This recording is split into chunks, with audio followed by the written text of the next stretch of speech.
welcome to QETV Live Show with your host, Miss H. I have an exciting show lined up for you today. But first, I just want to say, I have a question for my viewers out there. Today is January 31st, 2019. We're at the end of the month for this new year that we have just entered into. So I would like to ask you, please call me and let me know, or you can tweet me, or you can Instagram, FaceTime me, but let me know, when should you stop using the word Happy New Year? Is it the first week, the second week, continue throughout the month? Or for some of you, if you remain happy, and as long as it's a new year, do you just continue to say it at will? So please call me. The call-in number is 240-719-2560. Again, I would just like to know, when do you think, or should we continue to say Happy New Year?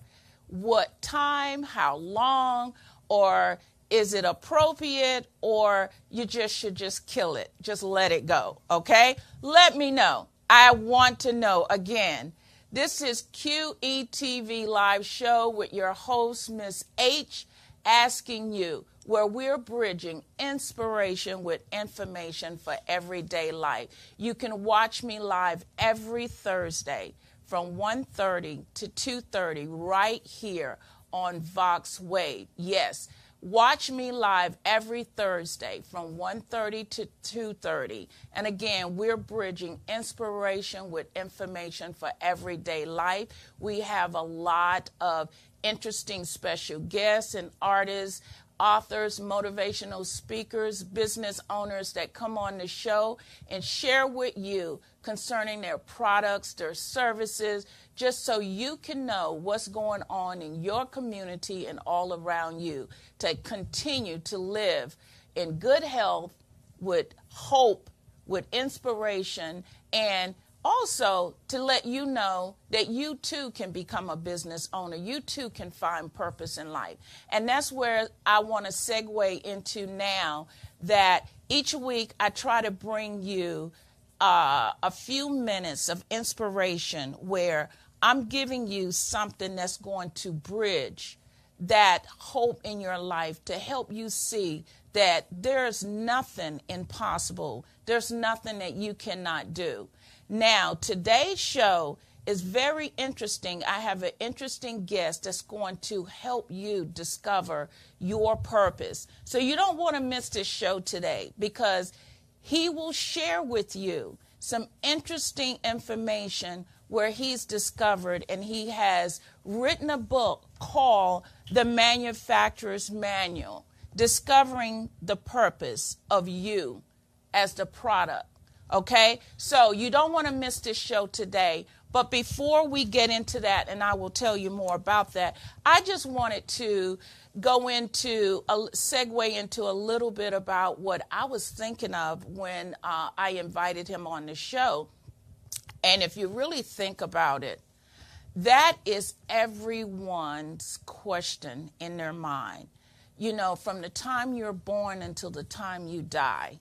You know, from the beginning of life to the end of life, there's all this gray area in between. And I don't care who you ask, the most important questions in life that people are looking for, and they look to many things for that answer. And you have to really be careful where you look and how you find the answer. But here are some questions that people ask. I know I did, and I'm sure a lot of you have, and I've worked with a lot of youth, and they have asked the same questions. I run into adults that still asking the same question. And some of the questions that people are looking for and never find the answers to, and sometimes they'll leave this world without even knowing what their purpose in life.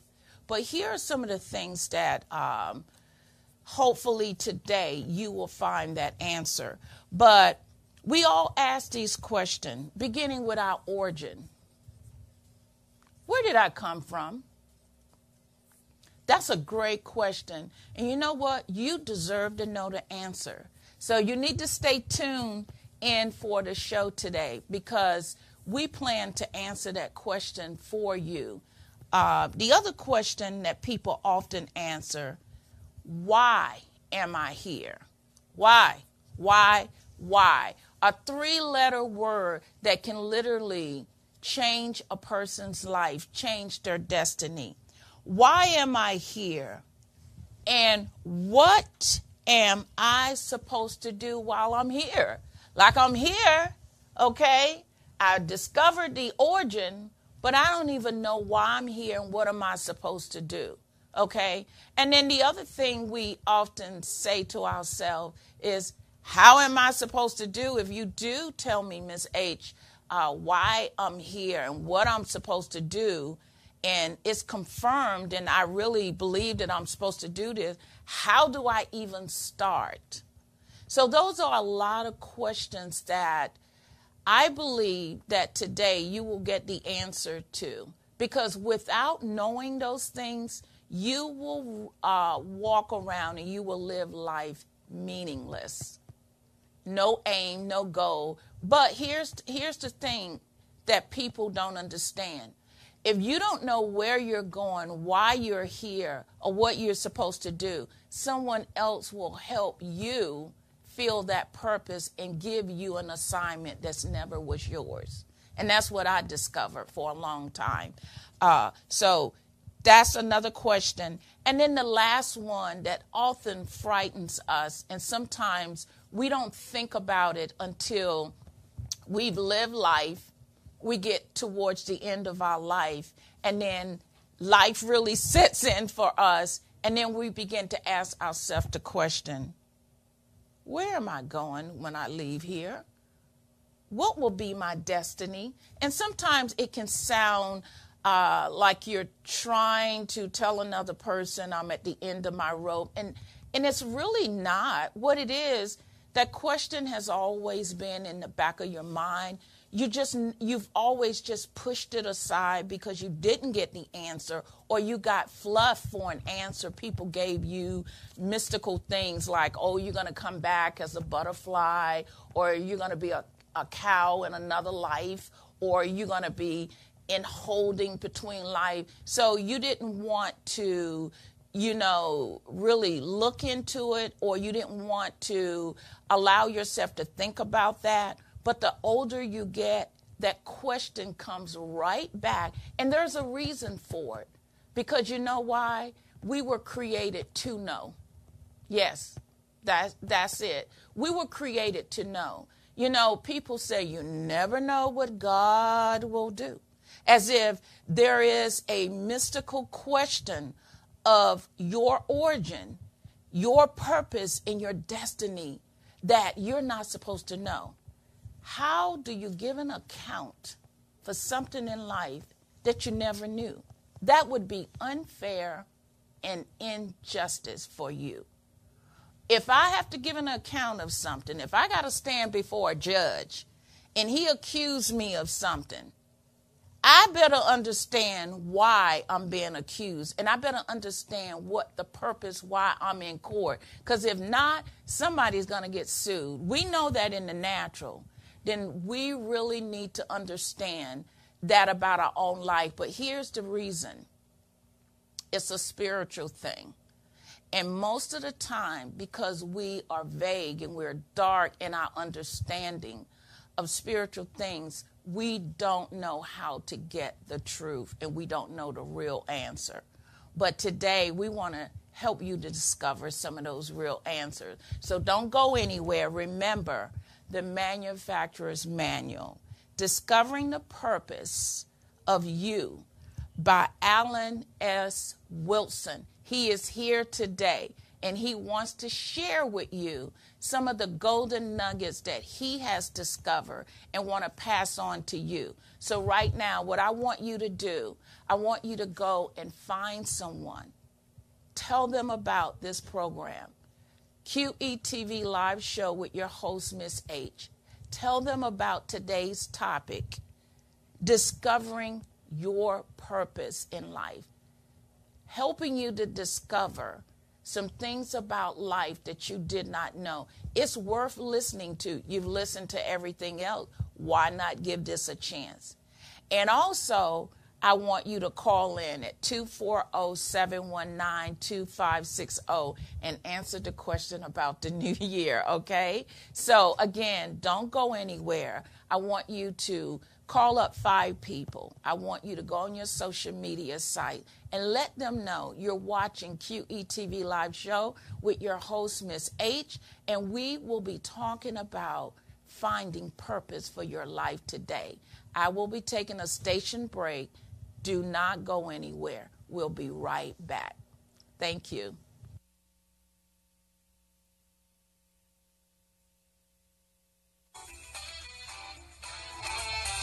You're watching the QETV Live Show with your host, Mrs. H. Tune in at voxwave.com or call in at 240-719-2560. Again, that's 240-719-2560. We're located at 4711 Off Place in Camp Springs, Maryland. Watch live the QETV Live Show every Thursday from 1:30 p.m. to 2:30 p.m. Eastern Standard Time. Would you like to be a guest on the QETV Live Show with your host, Mrs. H? You may reach her at 240-353-3806. Again, that's 240-353. Email QETVLive@gmail.com. The QETV Live Show is bridging inspiration and information for everyday life.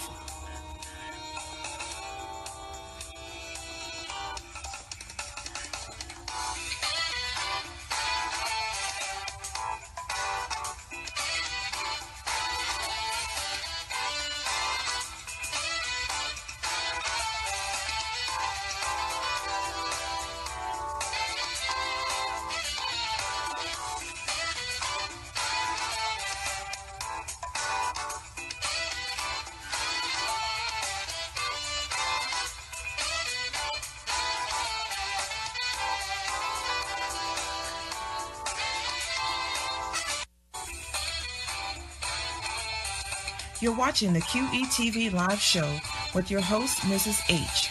Tune in at voxwave.com or call in at 240-719-2560. Again, that's 240-719-2560. We're located at 4711 Off Place in Camp Springs, Maryland. Watch live the QETV Live Show every Thursday from 1:30 p.m. to 2:30 p.m. Eastern Standard Time. Would you like to be a guest on the QETV Live Show with your host, Mrs. H? You may reach her at 240-353-3806. Again, that's 240-353-3806 or email QETVLive@gmail.com. The QETV Live Show is bridging inspiration and information for everyday life.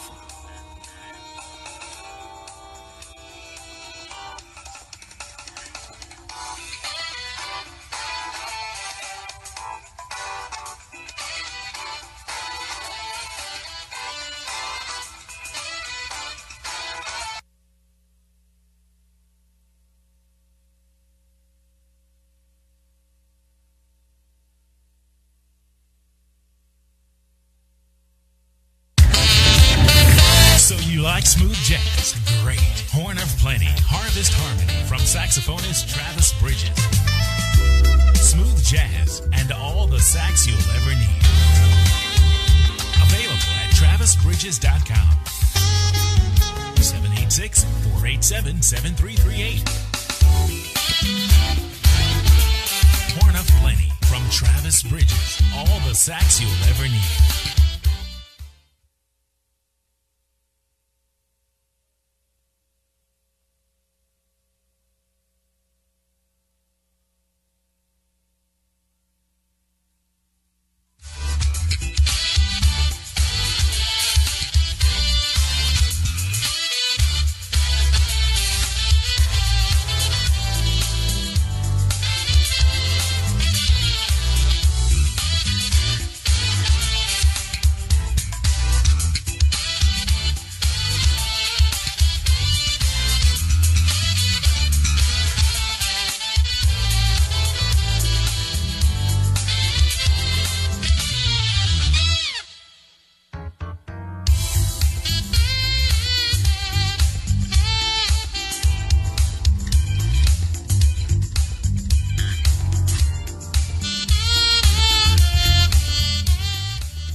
and welcome back to QETV Live Show with your host, Miss H. Remember, I want you to call in to answer the question about the Happy New Year. Do we still continue to say Happy New Year, or do we just need to let it go since it's the end of the month, okay?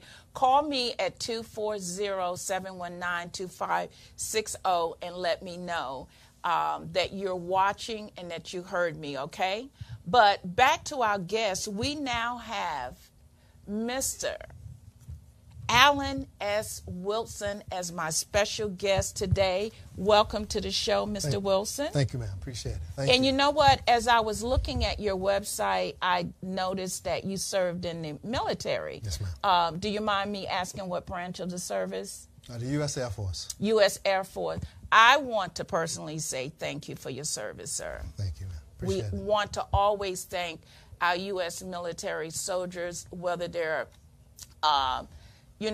inactive or active duty. Thank you for your service, and to thank all of you who serve in that area of public service. We couldn't live life in a safe country without our policemen, our first responders, and all those that are working diligently out there to serve us as U.S. citizens. Thank you, thank you, thank you for your service. And also, I would just want to say to those that are in the Chicago area, I pray for you, and I pray that you continue to stay warm and bundled up. Again, we bridge inspiration with information for everyday life, and it's important that you know someone that is homeless or living in these below sub-zero degree weather. Let someone know. Check on your neighbors, and make sure everyone is safe and warm. But as promised, I always look to bring guests on this show that have a message of hope and inspiration, and that's going to give you substance. And today, Mr. Wilson will be discussing his book, The Manufacturer's Manual, Discovering the Purpose of You, the product. So we want to jump right into this book. This is awesome. First of all, I like the cover. I love your presentation. I just want everyone to see this book. So, Mr. Wilson, again, thank you for your service. But for my viewers out there, who is Mr. Alan S. Wilson? Tell us a little bit about yourself, and then we'll go into the reason why you wrote this book and all the information in the book. Well, my name is Alan S. Wilson, and I'm originally from New York City. My mother, born to my mother, Willie Dell Wilson, and also my father, Calvin James Wilson. Calvin James Smith, who's deceased. A little historical context here. Okay. My mother's originally from Albany, Georgia, and my father's originally from a place called Little Washington, North Carolina. Oh, and they migrated up here during the Great Migration, or the migration of African Americans from the South during the 50s and 60s. And they migrated up to New York City, and they met, and I came out. And that's where you were born. So you're a native New Yorker. Yes, ma'am. I'm married to a native New Yorker. My husband is from Long Island, New York. That's where I got married in New York City. So I have a lot of family, and as you say, people migrated there. So, just tell us a little bit about you served in the military. How long ago?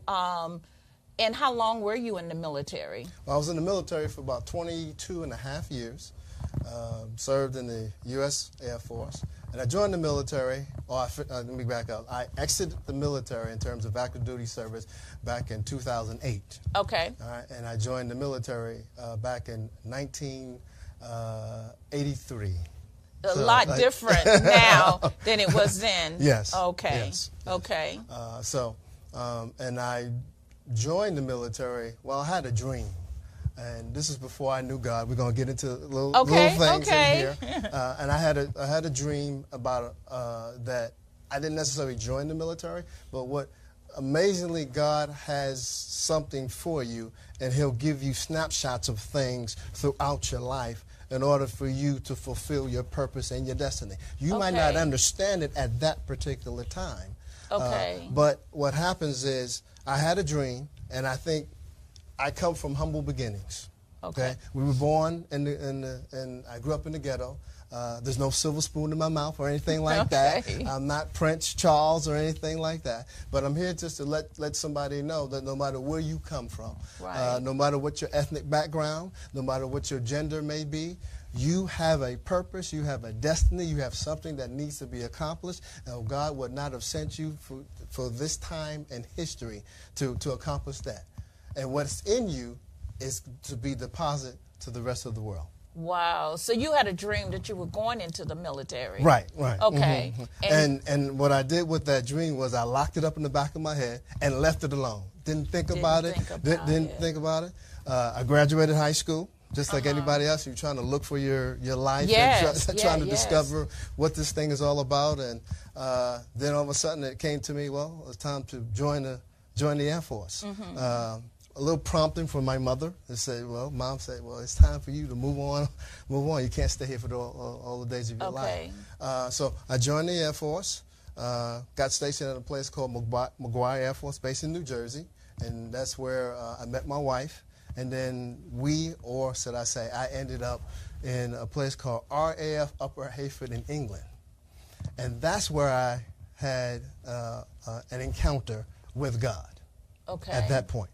All right? And the Lord came to me at that point. You're at that point in your life, well, I don't know about anybody else, but I've always wanted to make a difference in the African-American community. But I didn't know how to do it. I mean, I wasn't Martin Luther King or Nelson Mandela or, I was just trying to figure out what life was all about. And the Holy Spirit, this is me looking back at it, but the Holy Spirit came to me and said, if you really want to make a difference in the African-American community, I have a way that you not only can make a difference in the African-American community, but to all nations of the world. You just need to accept my son, Jesus Christ. So this was BC, before Christ's day. Right. And he said this to you. Yes. Okay. And so, needless to say, I was like, that's what I'm looking for. I didn't understand it. And I'm saying this because sometimes we don't understand the still small voices that are there. This is the manufacturer, the creator of all things, reaching out, the King of Glory, reaching out to his people, to his children, and saying, come to me. I have the answer that you're looking for, or answers that you're looking for. Who you are, what you were sent here to do. Now, I didn't know all that, what I'm saying. Right, that's okay, looking back in retrospect, yes. So that's how I got into this thing we call Christianity, or accepted the Lord as my personal Savior. I still didn't know how to do that at that particular time, but one step at a time, I ended up in the church and stuff like that. Now, I'm a little black boy from the ghettos of New York City. I know nothing about church. My church was the ghetto. That was the streets. I come from the concrete jungle. And I know a little bit about the Air Force. Of course, I was newly into the Air Force. So that's kind of the background of where I'm coming from on that. So as you move forward and you had this encounter with God, you were in the military at the time. Yes, ma'am. Okay, so bring us post-military. Now that you exit out, what caused you to begin now to complete that search and find the answers to you will make a difference in the world for people? Yeah. So I realized that during this time in history, a lot of people have answers or have questions to certain things. Right. And what happens is they don't have maybe a foundation or a beginning or a start, but they have opinions about certain things. We know social media and things like that. Everybody has an opinion. Everybody has something to say. But I realized that if you're going to have an opinion about something, you need to start with the foundation. Like, for example, a lot of us have an opinion about our political and social and economic climate, which is nothing wrong with that. Right. All right? But our political and socioeconomic climate has a foundation, has a beginning. The beginning, as we know it in this country, is called the Constitution. And it's okay to have an opinion about something, but think about this. When we have an opinion about something, we ought to also understand what the foundation was. Okay. What does the Constitution say? It's okay to talk about immigration. It's okay to talk about many other things like that. But let's go back and find out what the Constitution says and then bring it forward. Okay. So God is like that. He wants us to understand His Constitution for humanity. Okay. And His Constitution that He's given us is the Bible, as we know it. So I write this book to point people to the Bible. The book itself is not the answer to everything, but it is a book to get the reader to get into the Constitution, the foundation for him or herself, and find those answers that he or she needs. Because the manufacturer or the creator wants to communicate to his people, to his children, and he wants good success. But in order for us to understand, to get the success, then we need to understand or look at the Bible or get into the manufacturer's manual for ourselves. That really sounds like a beginning. So tell me, how did you start with formatting the outline to help me? I'm a viewer. I want to know my origin. Why am I considered, first of all, a product? Because now it sounds like I'm something out there. So how did you come up with the format to begin to show me? Because if I'm a person out there and I don't know my origin, I want a true foundation, because I hear so much. And, you know, everybody got an opinion. Right. Everyone seemed to have a truth. That's right. But how did you come up with knowing that this is the manufacturer manual for me to follow? And share with me some of the preface in this book, the outline in this book on how you began to walk a person through discovering their purpose. Okay. So when you buy a product from the manufacturer, say you go to the store. Yes. But you're excited. You want to buy your laptop. You want to buy your cell phone. Well, I just bought a vacuum cleaner. Okay. I bought not a vacuum cleaner, a shampoo. Shampoo. And okay. I'm be honest. We don't read that manual. Okay. We start putting stuff together. That's right. That's right. And I'll be honest, it was so many parts left over when I tried to put that thing together that it frustrated me for 3 hours. And I had to go back to the manual to read, to see why I had 3 parts left over back here. So I know what you mean when you say that when you buy a product. Okay. Right. So the manufacturer actually places the manual or instruction manual in such a way in the box so you as the consumer, once you open up the box, it's right there. Okay. And you should start reading it before you start tinkering with things. But human nature as it is, it's curiosity. We start tinkering and turning dials and pushing buttons and Most trying definitely. to put things without even looking at the manual for ourselves. Okay. So what the manufacturer is the Father, the creator of all things. He is saying is read my manual before you start tinkering with certain things that are common to all of us, like marriage, like money, like manhood, like medicine, meals. The Father gave me kind of M's, all M's, like just the way it came. I like that. He gave you all M's. Yes. Money. Let's go through that again. Okay. Money. Okay. So money, marriage. Okay. Manhood. Let's see what else we got here. Let's open up this book a little bit. Okay. You got man. You got marriage. You got manhood. Okay, you got medicine, meals, ministry, and music, and media. I like that. Yes. So the M's, he started working with you with the M's. And that's how he kind of downloaded it into you. I like that. Yeah. Okay. And so I started unpacking it, as it were. What does this mean? And these are things that are common to all mankind.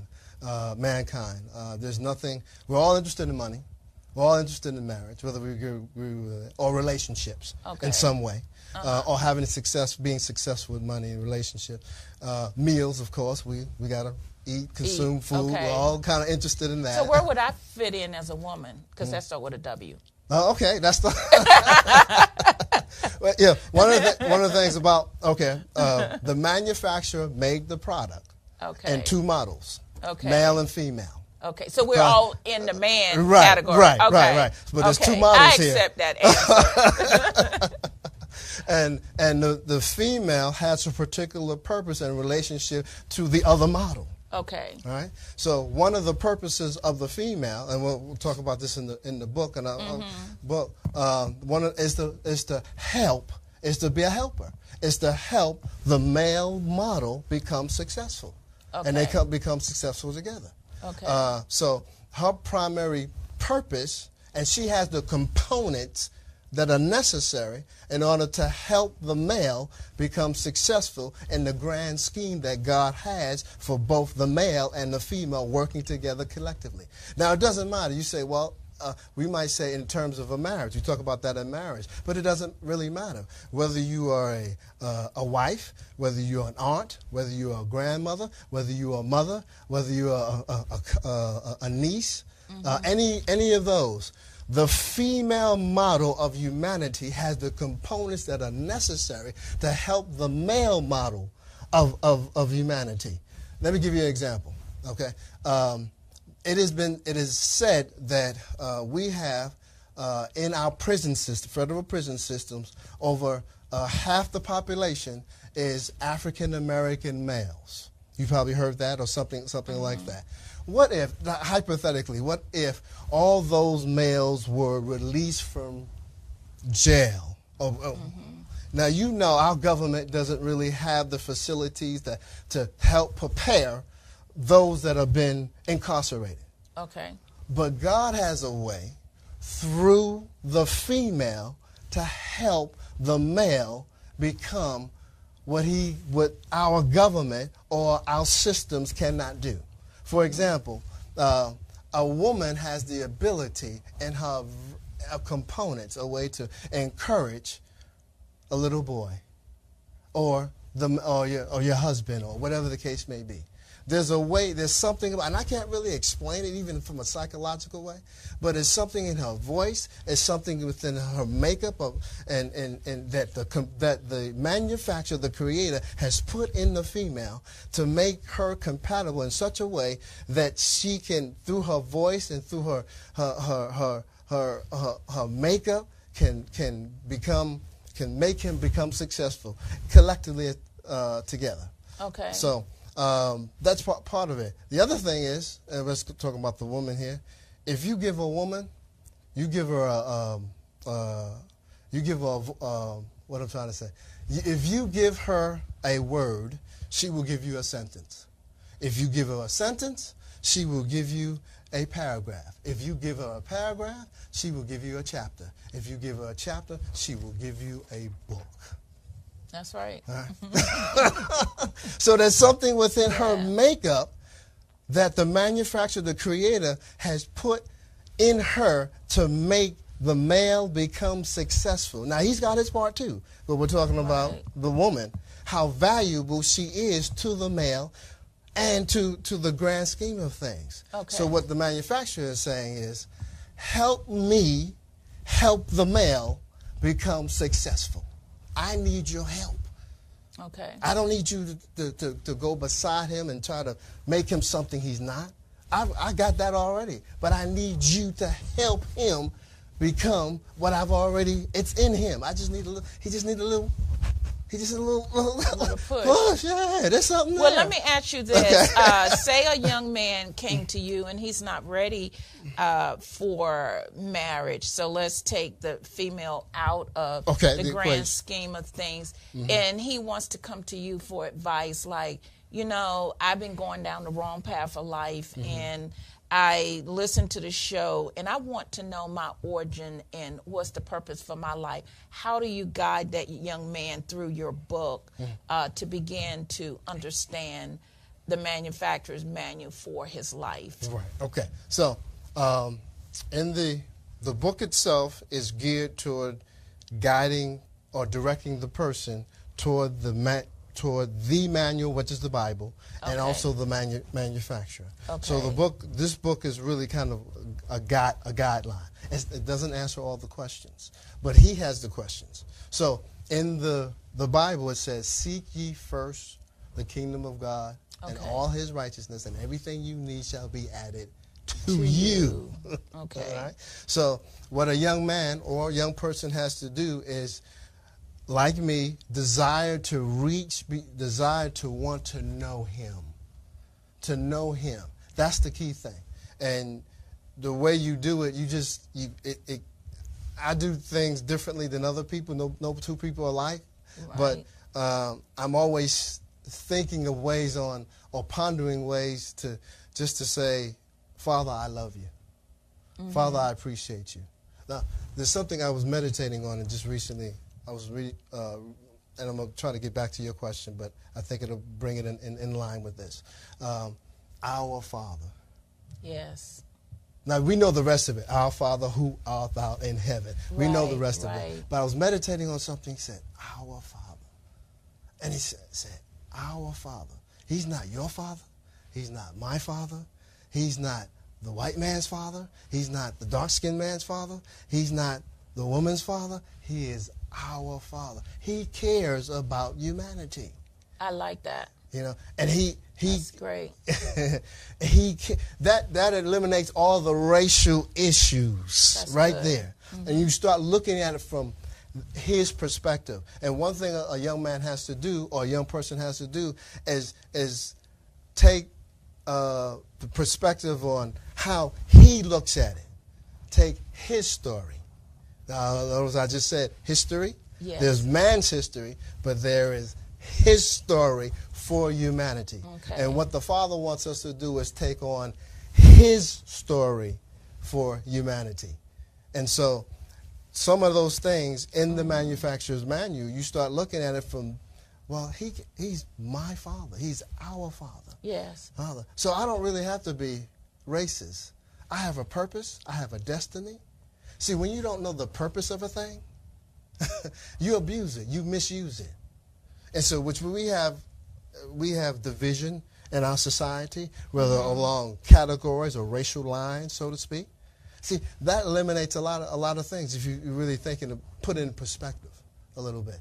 So what happens is he is our Father. Mm-hmm. And so since he is our Father, that means I'm taking it from his perspective, not man's perspective. See, we put all these categories. We say, well, the black man, the white man, yes, the Asian man, all these other things. You know, we kind of set each other up. This is set each other up for this. But when we start taking it from God's perspective, he cares about all humanity. He cares about everyone. So in God or in the Father, there is no isms or schisms or divisions or anything like that. The question is, whose report shall you believe? Mm-hmm. We shall believe what he says we are. So that deals with all the issues of I'm complete in him. Who I am and what I am comes from him. Mm-hmm. And he has put within the product us success and what we need. So we need to, I like that word that enlightened me to the word our, because, you know, I had that same encounter when I read the famous verse, John 3:16. Mm-hmm. It says, for God so loved the world. Mm-hmm. And I remember going on this mission trip almost 15 years ago, and they call it the ugly American, that sometimes we think that he's God of America. Mm-hmm. And we don't realize he's the God of the whole universe. Right. He's God of the world, and he just don't love America. Right. For God so loved the world that he gave. So I like that inclusively, that our Father. So that gives us the hope that anyone can come. Yes. And get their life changed and discover who they are. Yes. And why they were born. Mm-hmm. So let's move on further into the book, that as you, and I love the M's, how you broke it down into the M's so people can understand the music, the media, the money, that no matter what your purpose in life is, God has an answer. Yes. But it's found in his word. Yes. So this book is like almost like a supplement, that vitamins is not food, right. but it's giving you energy yes. that can help you until you get some food. Right, right. So I love the fact that you says, I'm not claiming that this book is a know-it-all, but it's a tool to use to push you to right. the one who created you. So as a person coming to you, wanting to discover, okay, I know now the origin. You says I came from God. I can go to his manual. But now I don't understand and don't know how to discover my purpose. So what's the next step in the process? I know where I came from. You said, and you showed me in the Bible, that God was the creator. So he created me. But why did he create me? That's the answer I want to know, because I'm now 22 years old. I don't want to wait till I'm 70 and die and never know my purpose. Right. So what's the next step in the process? Or do you show me in your book how I can find that next step? Well, in the book and also in the Bible, it talks about, remember we did quote a script, seek ye first the kingdom of God. Okay. So you have to seek his nature, his understanding of his nature.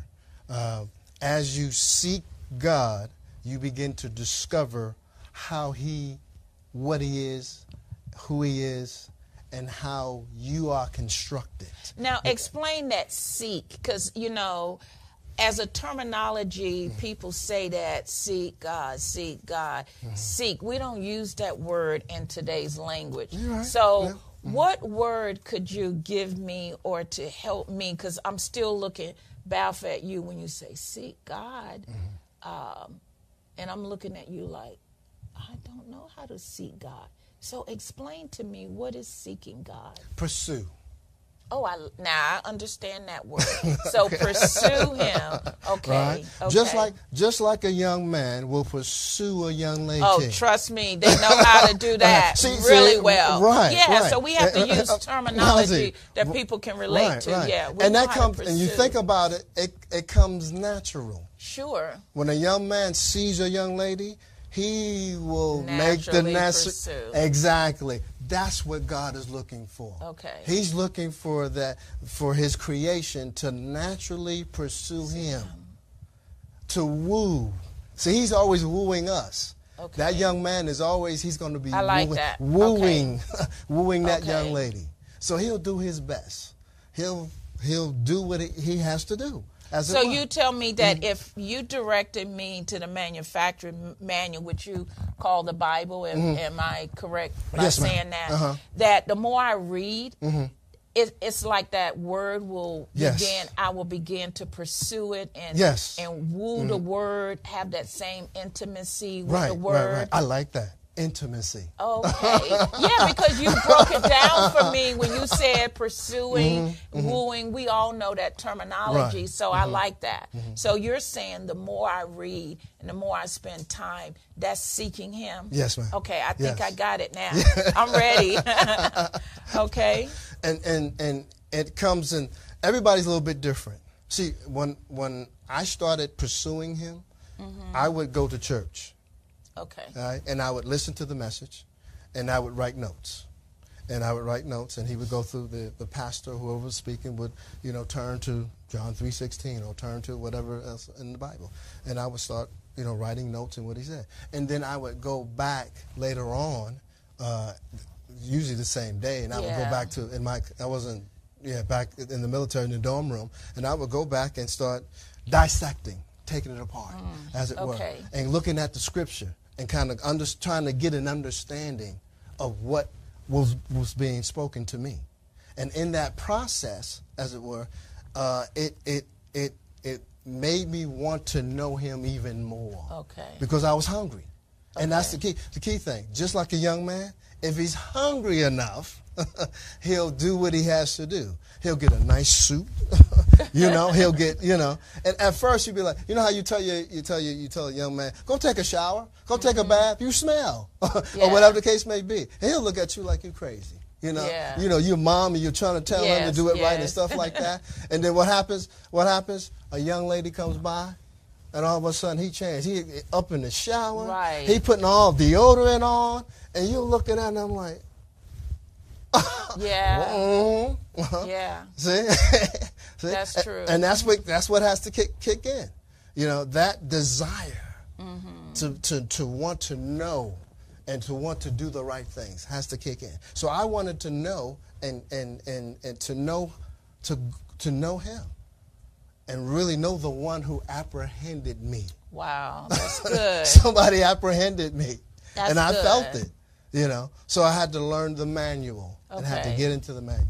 I like that. So you're saying that no matter what your circumstance is or what situation you're facing, not in this particular book, but in God's manual, there's an answer for it. Yes, there is an answer. So I have to do something on my part. Right. It's not just going to fall on me. Right. Because, you know, that's so many times that's what we expect to happen. It's almost like when you want to lose weight, you wish the gym could come to you, but we all know you got to go to it, or you got to arise, you got to get up and you got to do something.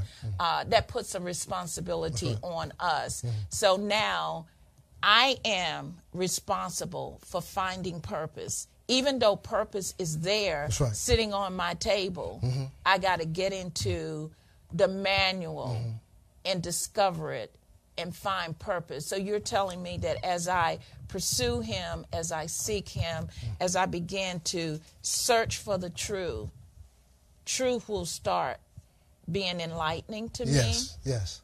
So what will happen is there's a 4-letter word that sometimes some of us are afraid of. It's called W-O-R-K. Work. Okay. I'll spell that for you. Work. All right. So we have to put some work or some sweat equity into it in order for us to get the benefit out of it. Okay. Right.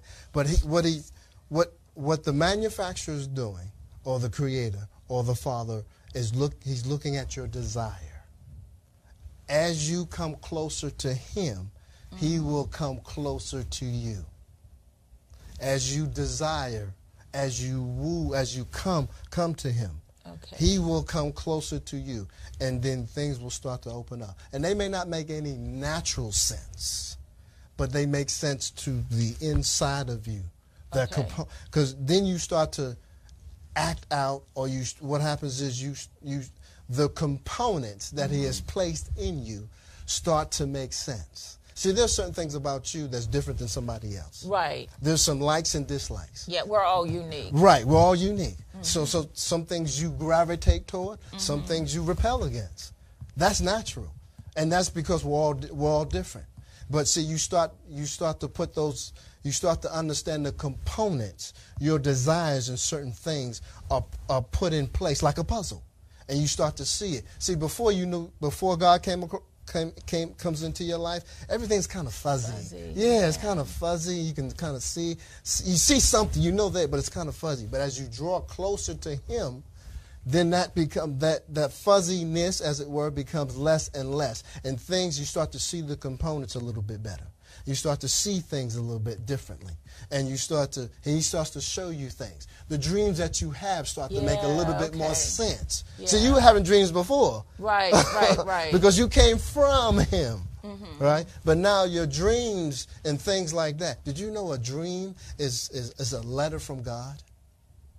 No, I didn't know that. So when like you get a letter. Okay. You know, you get a letter, and you open it up and stuff, like you're excited and stuff like that, and you open up and you start reading. You read a letter. Well, a lot of times the dreams that God gives us is like a letter that he's trying to download to us. He's trying to communicate to us. So don't take for granted that when you have a dream.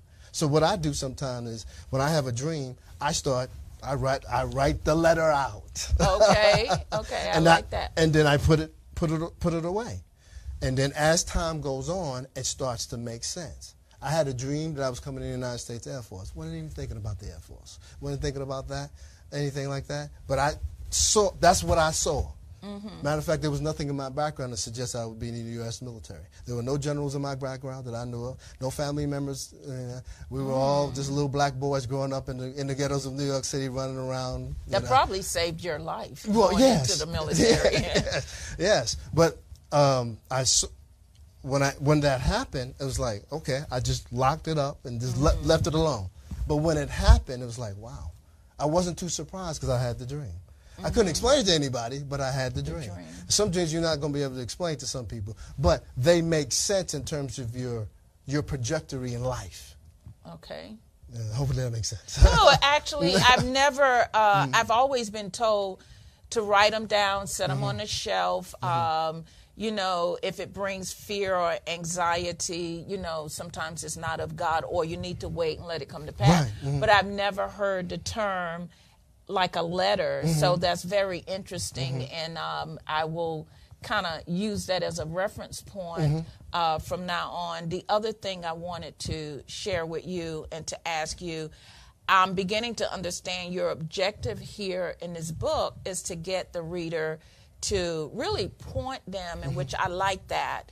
It's almost like a signpost. Yes. Your book is a signpost to point them to their creator, and I love it because we need those type of signposts, because we have so many people that they're looking for their origin, they're looking for hope, they're looking for purpose, and why not have enough material out there to point people in the right direction. Now, the other thing is, what make your book, and I love to ask people this question, especially when they're an author, what makes your book or your signpost or your manual different from another book for the reader to pick up? Because if I see this book on the shelf, you know, almost like a 30-second elevator pitch, what makes this book different from other manuals that are written out there, or maybe some of them not true,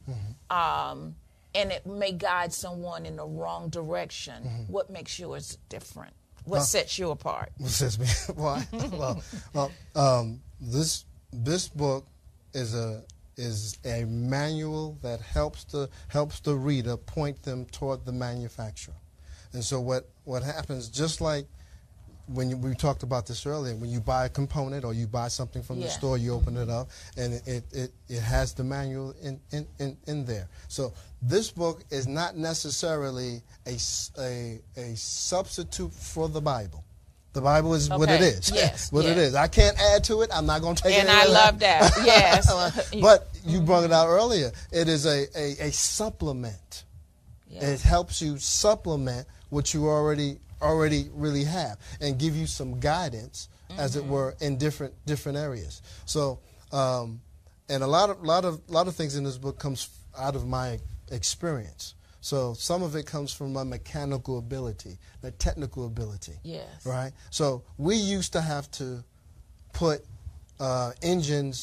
aircraft engines together from a bolt. Well, let me back up. We used to have to break them down to a bolt and build them back up again. And that was part of what I did in the Air Force.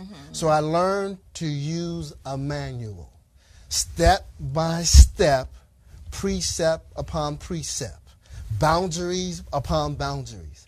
That discipline helped me, molded me, and helped craft me in understanding the Bible is set up pretty much the same way. It has precepts upon precepts. It has boundaries. It wants you to be successful. Of course, when you fly in a plane, you want your plane operating like it should. I was say that was a very good analogy, because that had to be almost perfect. Yes. Somebody's life was depending on you. Yes. And when I trained those that were under me, and when we put those things together, I'll give you an example. We couldn't just put things together. You had to have somebody with you to countersign or to make sure you did it correctly. They call that TQM, Total Quality Management. Right. So you signed off on that, say, installation of that item, and then somebody came behind you to make sure that they signed off on it also, to make sure you did it right. Because if something happened, it's not only the person, but also the person who signed off on it. Yes. So God is kind of like the same way. So he sent us Christ, Jesus, his son, in order to be the model on how we should carry ourselves, on how we should conduct ourselves. Christ said this to his disciples. He said, when you see me, you see the Father. Just do what I do. I'm paraphrasing a little bit. I like that. When you see me, you see the Father. Just do what you see me doing. That's what you emulate. That's what you do. Okay. So the manual itself is the same way. What you see in the manual.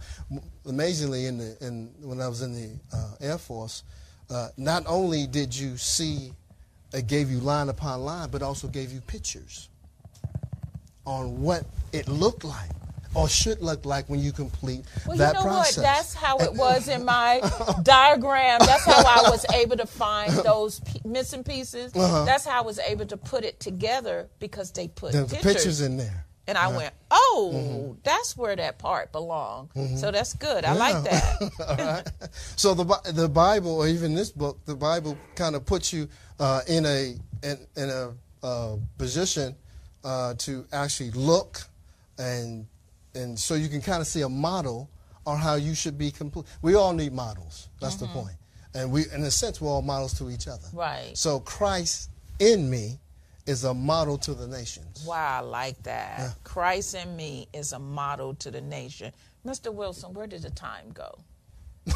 I mean, it's already almost, we got 3 minutes before we close. What I want you to do, because I will have to have you come back, because we just started with the introduction. We did not even get into the book. So what I want you to do is tell the viewers where they can find you on social media. If you got any events coming up, speaking engagements, or book signing, you know, just look into the camera and let them know how to get in touch with you and how to pick up a copy of this book.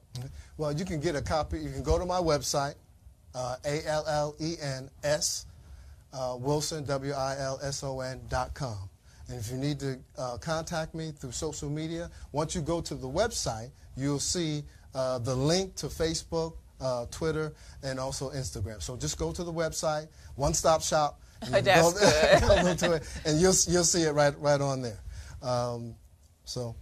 Oh, that's excellent. And again, the name of the book is The Manufacturer's Manual, as he just stated, helping you to discover the purpose of you, the product. And there's no reason for you to live in darkness anymore. There's no reason for you to walk around aimlessly without understanding your origin, your purpose, and who you are, and knowing your destiny, where you're going, when you can pick up a copy of The Manufacturer's Manual by Mr. Alan S. Wilson. Get a copy today. Go on his website. Let him know you heard him here live on QETV Live show with your host, Miss H. Mr. Allen, I want to thank you so much for coming on the show today, sharing with us what God has blessed you with. And also, you know what, if you are interested in having him come speak to your group, your fellowship, your business, your organization, he's also available for that. But I want to thank you for your service as well, again, to this country, but now for your service in pointing people to the one and only God of the universe, as you said it here, our Father. I love it. Again, thank you for viewing QETV Live Show with your host, Miss H. I will see you next week. We here at VoxWave believe that no one in the DMV should go without a coat this winter. So we partnered with Star Imports dealership for this year's annual coat drive. If you have an old or gently used coat that can still be worn, drop it off with us. VoxWave Studios at 4711 Off Place, Suitland, Maryland, and give the gift of warmth to somebody in need in the DMV.